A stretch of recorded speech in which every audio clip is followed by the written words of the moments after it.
জলপাইগুড়ি জেলার রাজগঞ্জের বেলাকোপা ফাঁড়ির পুলিশের চোলাই মদের বিরুদ্ধে বড়সড় অভিযান।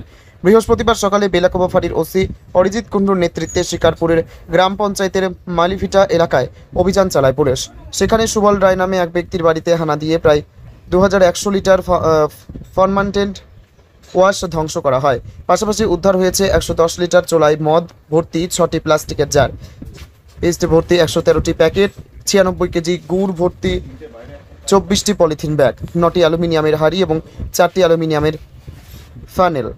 যদিও অভিযানের সময় মূল অভিযুক্তকে পাওয়া যায়নি, অবৈধ চোলাই মদ উৎপাদন ও সংরক্ষণের অভিযোগে সুনির্দিষ্ট মামলা রুজু করেছে পুলিশ।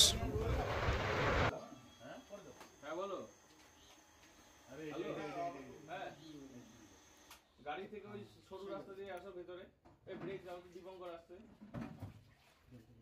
গাড়ির সামনে ধরো, ব্রেক যাচ্ছে।